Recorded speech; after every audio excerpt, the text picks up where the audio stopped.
ஏன் இந்த கார்க் தீவுகளை கைப்பற்றுவதற்கு அமெரிக்கா முனைகிறது என்பதையும் நாம் தெரிந்து கொள்ள வேண்டும். இதை கைப்பற்றிட்டாலே ஹொர்முஸினுடைய இதயத்தை கைப்பற்றியதாக ஆகிவிடும், ஈரானை முழுவதுமாக கண்ட்ரோல் பண்ணியதாகவும் ஆகிவிடும். உக்ரைனுடைய அதிபர் ஜெலன்ஸ்கி தற்போது சவுதி அரேபியாவுக்கு ஒரு உத்தியோகபூர்வ பயணத்தை மேற்கொண்டிருக்கிறார். அமெரிக்காவை நம்பி பாலா போன மாதிரி இப்ப உக்ரைனை நம்புறாங்க. ஆல்ரெடி யுத்தத்தில் தோத்துக்கிட்டு இருக்கக்கூடிய ஒரு தரப்பு, அவனை நம்பி அவனோட இந்த ஒப்பந்தங்களை நாங்கள் போட்டிருக்கிறோம்ங்கிற செய்திகளும் இன்றைக்கு வெளியாகி இருக்கக்கூடியதை நம்ம பார்க்க முடிகிறோம். அதே நேரத்தில் இப்ப உலக பொருளாதாரத்தையே தற்போது பணைய கைதிகளாக வைத்துக் கொண்டிருக்கிறது ஈரான். ஹொர்முஸை திறந்தா மட்டும்தான் அத்தனை பேரும் மூச்செடுக்க முடியும். இல்லைன்னு சொல்லி சொன்னா அத்தனை பேருமே கோவிட் காலத்தை விட மிக ஆபத்தான ஒரு பொருளாதார மந்த நிலைக்கு போய்விடுவோம்.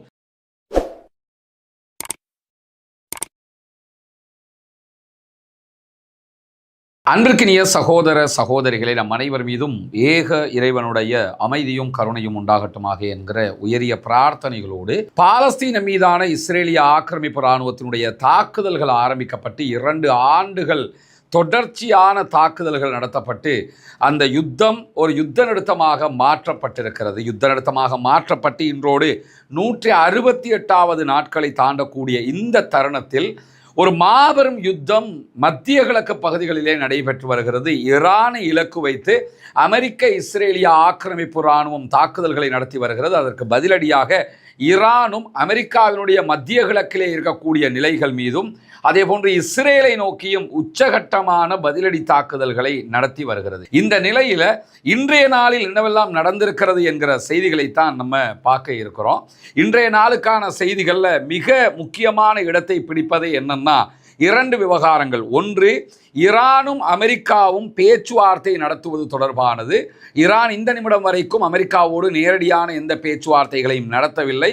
ஆனால் ஈரானையும் அமெரிக்காவையும் பேச்சுவார்த்தைக்கு கொண்டு வர வேண்டும் என்பதில் உலகின் பல நாடுகளும் பல முயற்சிகளை எடுக்கிறார்கள். தற்போது இந்த 2 நாடுகளுக்கும் இடையில பாகிஸ்தான் நின்று பேச்சுவார்த்தைகள் நடத்த இருப்பதான செய்திகள் தொடர்ந்து வெளிவருகிறது. ஆனால் அந்த செய்திகள் இன்னும் உறுதிப்படுத்தப்படவில்லை. இப்படியான நேரத்தில் தான் எங்களிடத்தில் ஈரான் கெஞ்சு கொண்டிருக்கிறது என்கிற செய்திகளை ஒவ்வொரு நாளும் அமெரிக்க அதிபர் சொல்றாரு. ஆனால் ஈரானை பொறுத்தவரையில் நாங்கள் கெஞ்ச வேண்டிய எந்த தேவையும் கிடையாது, அமெரிக்கா தான் தற்போது இந்த யுத்தத்தை எப்படியாவது முடிச்சுக்கிறணுங்கிறதுக்காக எங்ககிட்ட கெஞ்சிராங்கிற செய்திகளை சொல்லிக் கொண்டிருக்கிறார்கள். அதை ஏற்றுக்கொள்ளும் விதமான ஒரு பதிலாக நம்ம பார்க்க முடியும். காரணம் என்னன்னு கேட்டால் மத்திய கிழக்கு முழுவதுமே தாக்குதல்கள் நடத்தப்படுகிறது. அதே போன்று இஸ்ரேல் மேல அகோரமான தாக்குதல்கள் நடத்தப்படுகிறது. வளமையாக இப்படி ஒரு தாக்குதலை ஈரான் நடத்தும் என்பதை யாரும் எதிர்பார்க்காத காரணத்தினால எப்படியாவது இந்த யுத்தத்தை நிறுத்த வேண்டும், குறிப்பாக ஹொர்முஸ் ஜலசந்தியை திறக்க வேண்டும் என்பதில் அமெரிக்க அதே போன்று அமெரிக்க ஆதரவு நாடுகள் அத்தனையும் தெளிவான நிலைப்பாட்டில் அதற்கான முன்முயற்சிகளை செய்து வருகிறார்கள். இப்படியான ஒரு சூழல்ல தான் அமெரிக்கா எப்படியாவது ஒன்றோ பேச்சுவார்த்தைகளின் ஊடாக இந்த யுத்தத்தை முடிவுக்கு கொண்டு வர வேண்டும், இல்லை என்று சொன்னால் ஈரானுடைய கார்க் தீவுகளை கைப்பற்றுவதின் ஊடாக ஈரானை அடிபணிய செய்ய வேண்டும் என்பதில் உறுதியாக இருக்கிறார்கள். கார்க் தீவை நோக்கி 2500 மெரைன் ஃபோர்ஸஸ் அனுப்பப்பட்டிருக்கிறாங்க. அதே மாதிரி 1000 தரைப்படையைச் சேர்ந்தவர்கள் மேலதிகமாக அனுப்பப்பட்டிருக்கிறார்கள். மேலும் 10,000 பேரை அனுப்ப இருக்கிறோம் என்கிறது பென்டகன். இப்படி பல பேரை இந்த யுத்தத்தில் ஈடுபடுத்துவதற்கு தரைப்படையாக அனுப்பி கார்க் தீவுகளை கைப்பற்றுவதற்கு அமெரிக்கா திட்டமிடுகிற அதே நேரத்தில் அமெரிக்கா தரைப்படையை அனுப்பினால் அதை எதிர்கொள்வதற்காக ஈரானுடைய பாசிஜ் படைப்பிரிவைச் சேர்ந்த 1 மில்லியன் 10 லட்சம் இராணுவத்தினர் களத்தில் இறக்கப்படுவார்கள் என்கிறது ஈரான். அதற்கான தயாரிப்புகளையும் ஈரான் செய்து வருவதை நம்ம தொடர்ந்து பார்க்க முடிகிறது. இந்த சூழல்ல தான் ஏன் இந்த கார்க் தீவுகளை கைப்பற்றுவதற்கு அமெரிக்கா முனைகிறது என்பதையும் நாம் தெரிந்து கொள்ள வேண்டும். ஏன்னா இந்த கார்க் தீவு என்பது ஈரானுடைய பூமியில இருந்து கடல்ல இருக்கக்கூடிய 50 கிலோமீட்டர் தொலைவில் இருக்கக்கூடிய ஒரு தனித்தீவாக இருக்கிறது. இது ஈரானுக்கு சொந்தமான தீவு. ஆனால் இது ஹொர்முஸ் ஜலசந்தியில் அமைந்திருக்கக்கூடிய ஒரு முக்கியமான தீவாக இருக்கிறது. முழுவதும் பவளப்பாறைகளால் சூழப்பட்டிருக்கக்கூடிய இந்த தீவை பொறுத்தவரையில் அமெரிக்காவுக்கும் ஈரானுக்கும் இடையில ஏற்பட்டிருக்கக்கூடிய இந்த யுத்தத்தில் ஒரு முக்கிய பேசுபொருளாகவும் மாறி இருக்கிறது. குறிப்பாக ஈரானுடைய எண்ணெய் ஏற்றுமதியினுடைய முதன்மை தளமாக இந்த கார்க் தீவுகள் தான் அறியப்படுகிறது. ஈரானுடைய கச்சா எண்ணெய் ஏற்றுமதியில் 90% வரைக்கும் இந்த இடத்துல தான் வெளிநாடுகளுக்கு அவர்கள் ஏற்றுமதி செய்கிறார்கள்.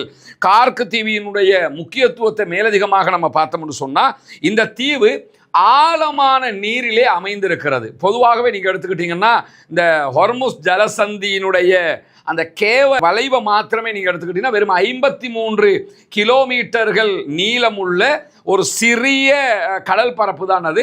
அந்த பரப்பு ஆழமான கடல் பரப்பு. அதனால தான் கப்பல்கள், பெரிய பெரிய டேங்கர்கள் எல்லாம் அதிலே பயணிக்க முடிகிறது. ஆனால் இதுக்கு உள்ள நாம போயிட்டோம்னா, குறிப்பாக இந்த பக்கம் அரபு நாடுகள் இருக்கின்றன, மறுபக்கமாக ஈரான் இருக்கிறது, பெர்ஷியன் வளைகுடாவுக்குள்ள போயிட்டோம்னா அது 950 கிலோமீட்டர் இடைவெளியை கொண்டது அந்த கடற்பரப்பு. அவ்வளவு ஒரு நீண்ட கடற்பரப்பாக அது இருக்கும். ஆனால் இந்த பகுதி மட்டும் வெறும் 53 கிலோமீட்டர்கள் நீளம் கொண்ட பகுதியாகத்தான் ஹொர்முஸ் இருக்கும்.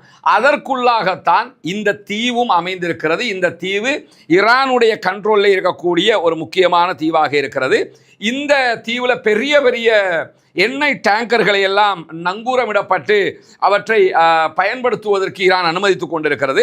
காலப்போக்கில் ஈரானுடைய விருப்பத்துக்குரிய ஒரு எண்ணெய் ஏற்றுமதி நிலையமாகவும் கார்க் தீவுகள் மாறி இருக்கக்கூடிய சூழல்ல தான் இந்த தீவோட ஈரானுக்குள்ள இருக்கக்கூடிய பெட்ரோலியம் உற்பத்தி செய்யக்கூடிய நிறுவனங்கள் நேரடியாக பைப்லைன் மூலமான இணைப்புகளை மேற்கொண்டிருக்கிறார்கள். அங்க இருந்து க்ரூட் ஆயில பைப்லைன் மூலமாக இங்கே அனுப்பிடுவாங்க.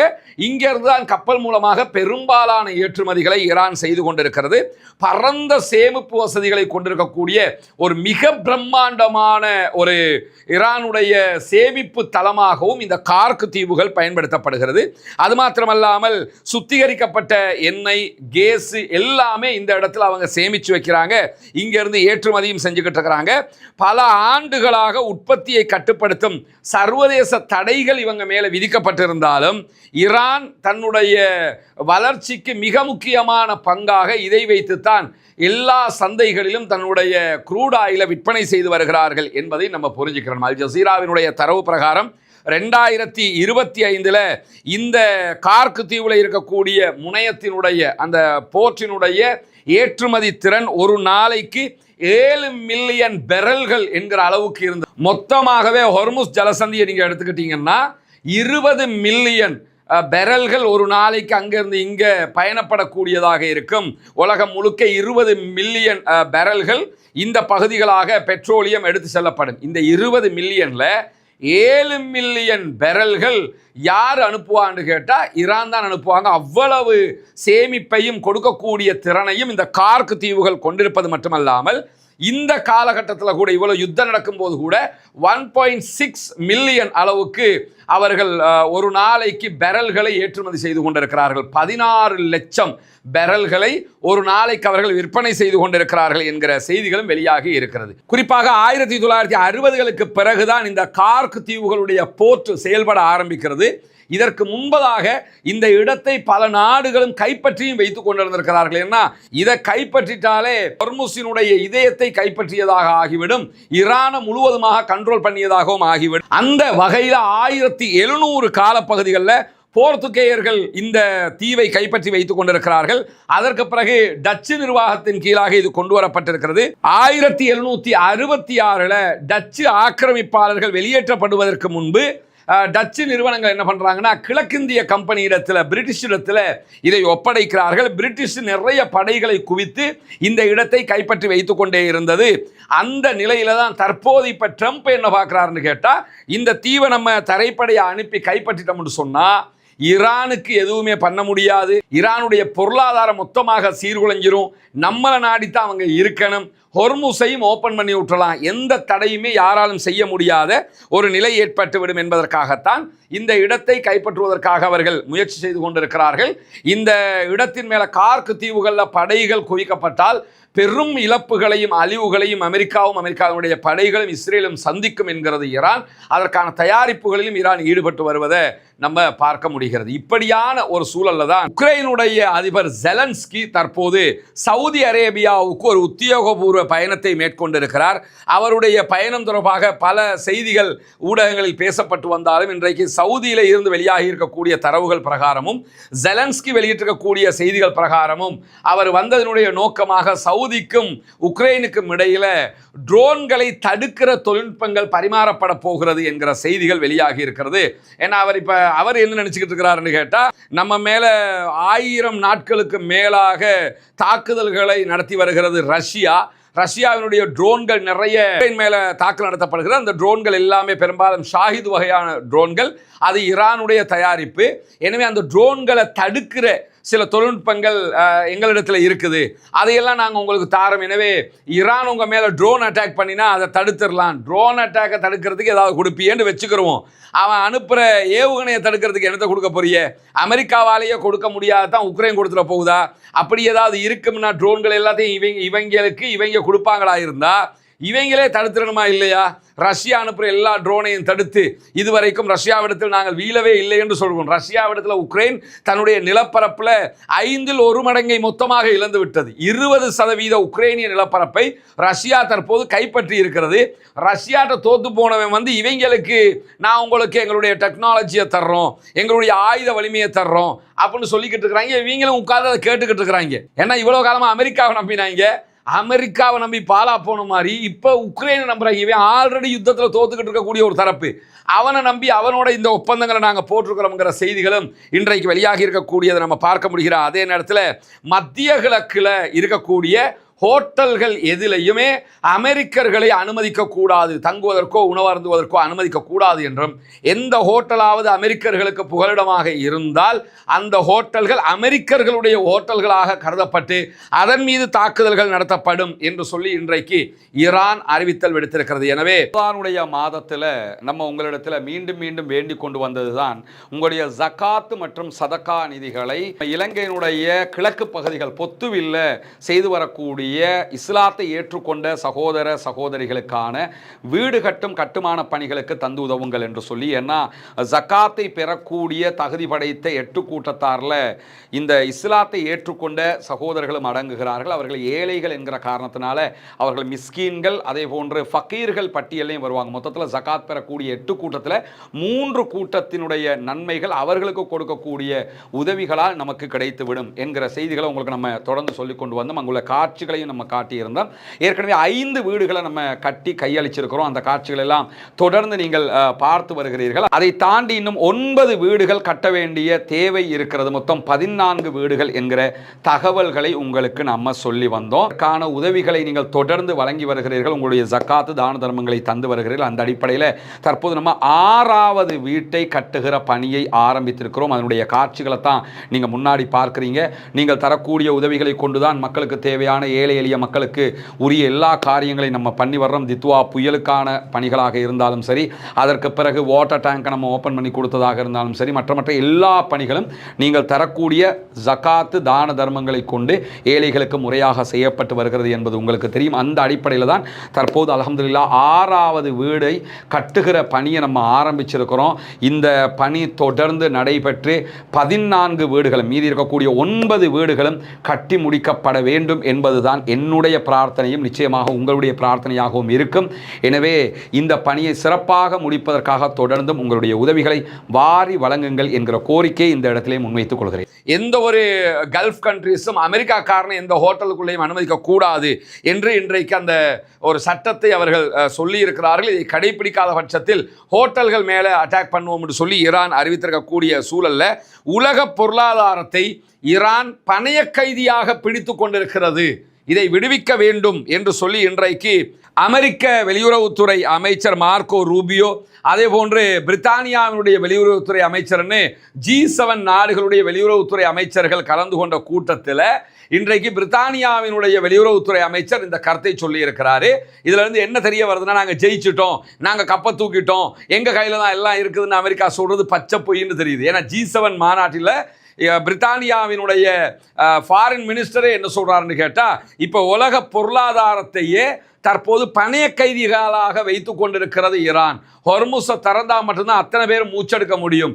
இல்லைன்னு சொல்லி சொன்னால் அத்தனை பேருமே கோவிட் காலத்தை விட மிக ஆபத்தான ஒரு பொருளாதார மந்த நிலைக்கு போய்விடுவோம். எனவே உடனடியாக இந்த ஹொர்முஸ் விஷயத்தில் ஈரான் கவனம் எடுக்க வேண்டும் என்று சொல்லி ஒரு கோரிக்கையை விடுத்திருக்கிறார். இதுல இருந்து என்ன தெரியுது?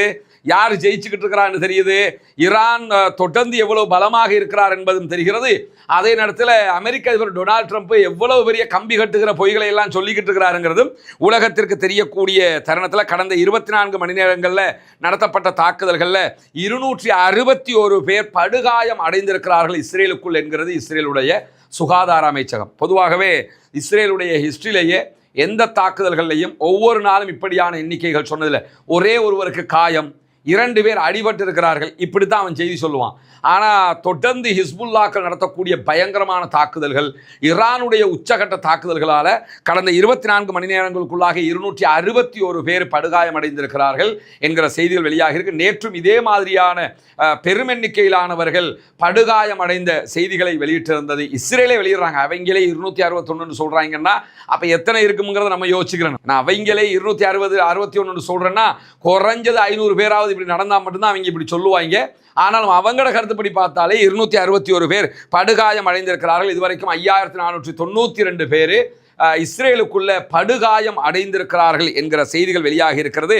அந்த அளவுக்கு மிக கடுமையான தாக்குதல்களை ஈரானும் ஹிஸ்புல்லாக்களும் இணைந்து இஸ்ரேல் மேல நடத்துகிற அதே நேரம் கடந்த 24 மணி நேரங்களுக்குள்ளாக ஈரானிலிருந்து 3 ஏவுகணைகள் ஜோர்தான் மீது தாக்குதலில் ஈடுபட்டதாக ஜோர்தானும் தகவல் வெளியிட்டிருக்கிறது. அதே போன்று இன்று 6 ஏவுகணைகளும் 9 ஆளில்லா விமானங்களையும் சுட்டு வீழ்த்தி இருக்கிறோம் என்கிறது ஐக்கிய அரபு அமீரகம். யுஏஇனுடைய தளங்களை நோக்கி ஏவப்பட்டிருக்கக்கூடிய 6 ஏவுகணைகள் 9 ஆளில்லா விமானங்களை யுஏஇ சுட்டு வீழ்த்தி இருக்கிறது என்கிற செய்திகளைத்தான் மேலதிகமாக அவர்கள் சொல்லியிருக்கிற அதே நேரத்தில் 6 பாலிஸ்டிக் மிசைல்களை ஈரான் யுஏஇனுடைய அமெரிக்க தளங்களை நோக்கி ஏவி இருக்கிறது என்கிற மேலதிகமான செய்திகளோடு 9 ஆளில்லா விமானங்களையும் ஏவி இருக்கிறார்கள் என்கிற செய்திகளும் பதிவு செய்யப்பட்டிருப்பதை நாம் பார்க்க முடியும். அதை தாண்டி ரியாது பகுதிகள் மேலே இன்றைக்கு 2 ட்ரோன் தாக்குதல்கள் நடத்தப்பட்டிருக்கிறது. ரியாதில் இருக்கக்கூடிய சவுதி அரேபியாவுடைய படைகள் அதை சுட்டு வீழ்த்தி இருக்கின்றன என்கிற தகவல்கள் வெளியாகி இருக்கிறது. ஒன்றை மட்டும் நீங்கள் தொடர்ந்து கவனிக்கணும். ரியாது மீதான இந்த தாக்குதலுக்கும் இதுவரைக்கும் ஈரான் உரிமை கோரவில்லை. அதே போன்று சவுதி அரேபியா எடுத்திருக்கக்கூடிய அறிவிப்பிலையும் ஈரான் தான் இந்த தாக்குதலை நடத்தி இருக்கிறது என்பதை சொல்லவில்லை. ஆனால் ஈரான் தாக்குதல் நடத்தியிருந்தால் பொதுவாக நாங்கள் தான் அட்டாக் பண்ணினோம்ன்றுவாங்க. ரியாது மேல் நடத்தப்படுகிற தாக்குதல்களுக்கு அவங்க இதுவரைக்கும் உரிமை கோரலை. எனவே இதை ஈரானும் நடத்தியிருக்கலாம், ஈரானுடைய பெயரில் மொசாதும் நடத்தியிருக்கலாம். ஏன்னா எப்படியாவது அரபு நாடுகளை இழுத்து உடனும் இந்த யுத்தத்துக்குங்கிறது தான் மொசாதுடைய ஒரு தேவையாக இருக்கக்கூடிய நேரத்தில் தான் மேலதிகமாக ரியாதை நோக்கி 6 ஏவுகணைகள் ஏவப்பட்டதாகவும் சவுதி அரேபியா இன்றைக்கு அதனுடைய குறிப்பு செய்தியிலே சொல்லியிருப்பதை நம்ம பார்க்க முடியும். அதே மாதிரி குவைத்தில் இருக்கக்கூடிய முபாரக் அல் கபீர் துறைமுகத்தின் மீது ட்ரோன்கள் குரூஸ் ஏவுகணை தாக்குதல்கள் நடத்தப்பட்டிருக்கு. இதெல்லாமே அமெரிக்காவினுடைய தளங்களை நோக்கி தான் தொடர்ந்து ஈரான் தாக்குதல்களை நடத்தி வருகிறது.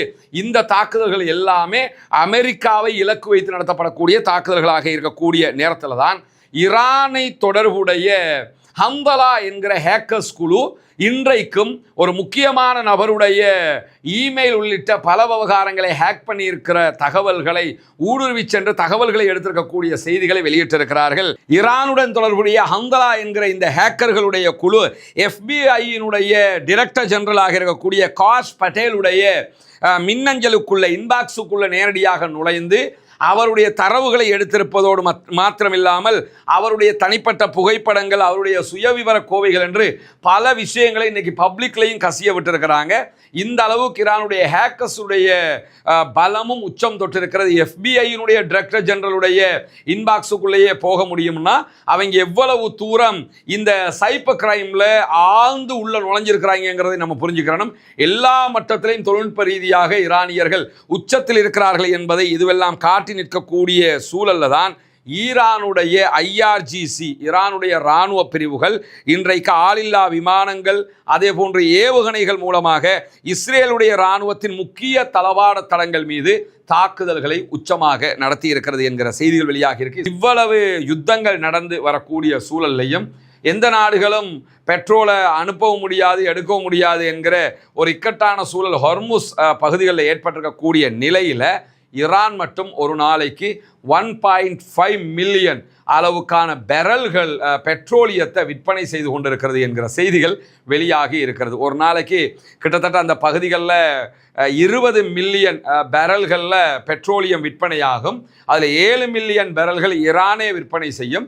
இப்போ யாருமே விற்க முடியாத ஒரு சூழல் இருக்கிறது ஈரானுடைய தாக்குதல்கள் காரணமாக. ஆனால் ஈரான் மட்டும் என்ன பண்ணுறாங்கன்னா யாருக்கும் வருமானங்கள் முன்னே என்ன ஆகும்னா எல்லா நாடும் வருமானம் பார்ப்பான், ஈரானுக்கு தான் பெரிய தடை இருக்கும், கொஞ்சம் தான் ஈரான் வருமானம் பார்க்க முடியும். இப்போ அப்படின்னு கேட்டால் எந்த நாட்டுக்கும் வருமானம் கிடையாது, ஈரான் மட்டும் பிஸ்னஸ் பண்ணிக்கிட்டு இருக்கிறான். ஈரானுக்கு ஒரு நாளைக்கு 1.5 மில்லியன் பீப்பாய்கள் அளவுக்கு அவர்கள் விற்பனை செய்கிறார்கள். 15 லட்சம் பெரல்கள் அவர்கள் விற்பனை செய்கிறார்கள் வெளிநாடுகளுக்கு என்கிற செய்திகள் வெளியாக இருக்கு. கடந்த ரமலான் மாதத்தில் தினசரி ஏற்றுமதி ஒவ்வொரு நாளும் 15 லட்சம் பெரல்கள் என்கிற அளவுக்கு இந்த விற்பனை உச்சம் தொட்டு இருக்கிறது என்கிற செய்திகள் வெளியாகி இருக்கிற அதே நேரத்தில் நேற்றைய தினம் காசா அமைதி வாரியம் என்று அமெரிக்க அதிபர் டொனால்ட் ட்ரம்பால் உருவாக்கப்பட்ட அமைதி வாரியத்தினால ஒரு தீர்வு திட்டத்தை முன் வச்சிருந்தாங்க. இந்த சண்டைகளுக்கு மத்தியில் என்ன பண்றான்னு பாருங்க, ஒரு தீர்வு திட்டம் ஒன்று அறிவிச்சிருந்தாங்க. எதிர்வருகிற 8 மாதங்களுக்குள்ளாக பாலஸ்தீன விடுதலை போராளிகள் அத்தனை இயக்கங்களுமே ஆயுதங்களை கீழே வைக்க வேண்டும். அத்தனை பேருமே ஆயுதத்தை அமெரிக்காட்ட கொடுத்துடணுமா, கொடுத்துட்டு சும்மா இருந்துடணுமா, அவங்களா பார்த்து காசாவை டெவலப் பண்ணி கையில் தருவாங்களா, நீங்கள் வாழ்ந்துட்டு போங்கம்பாங்களா, இஸ்ரேலும் அமெரிக்காவும் தான் எல்லாத்தையும் பார்த்துக்கிறோமா, இது அத்தனை பேரும் கை கட்டி நின்று பார்த்துக்கிட்டு இருந்தால் போதும் என்கிற விதமாக அந்த ஒரு அறிக்கை அவர்கள் வெளியிட்டிருந்தார்கள். அந்த அறிக்கை எதையுமே நாங்கள் ஏற்றுக்கொள்ள முடியாது என்று சொல்லி பாலஸ்தீன விடுதலை அமைப்பினரும் அவர்களோடு இருக்கக்கூடிய 14 போராட்ட குழுக்களும் மொத்தமாக அறிவித்திருக்கிறார்கள். ஆயுதங்களை வைத்துக் கொண்டிருப்பது என்பது சர்வதேச விதி பிரகாரம் பாலஸ்தீன குழுக்களுடைய உரிமையாக இருக்கிறது. எனவே அதை நாங்கள் கைவிட முடியாது, அதை யாரிடத்திலும் கை கொடுக்கவும் முடியாது. நாங்கள் கொடுக்கிறதாக இருந்தால் பாலஸ்தீனத்தை தனிநாடாக அங்கீகரிக்கப்படுகிற தனிநாடாக இருக்கிற பாலஸ்தீனத்திடத்தில் இராணுவம் இருக்கும். அந்த இராணுவத்திடத்தில் நாங்கள் இதை ஒப்படைப்போமே தவிர வேறு யாரிடத்திலும் ஒப்படைக்க முடியாது என்பதை திட்டவட்டமாக சொல்லியிருக்கிறது பாலஸ்தீன விடுதலை அமைப்பும் அதோடு ஒட்டிய 14 குழுக்களும் என்கிற செய்திகளும் இன்றைக்கு வெளியாக இருக்கிறது. பொறுத்திருந்து பார்ப்போம் என்னவெல்லாம் நடக்கிறது என்பதை. பாலஸ்தீனம் வெற்றி பெற வேண்டும், பாலஸ்தீனம் சுதந்திரம் அடைய வேண்டும், அப்பாவிகள் மீதான தாக்குதல்கள் நிறுத்தப்பட வேண்டும், ஈரானிய அப்பாவிகள் மீதான தாக்குதல்கள் நிறுத்தப்பட்டு ஆக்கிரமிப்புகள் நிறுத்தப்பட்டு உலகம் அமைதி பெற வேண்டும், மத்திய கிழக்கு அமைதி பெற வேண்டும் என்கிற பிரார்த்தனைகளோடு ஆக்கிரமிப்பாளர்களுக்கு எதிராக தொடர்ந்தும் ஜனநாயக ரீதியாக குரல் எழுப்புவோமாக. வாஹ் தஅவானா அல்ஹம்துலில்லாஹி ரப்பில் ஆலமீன்.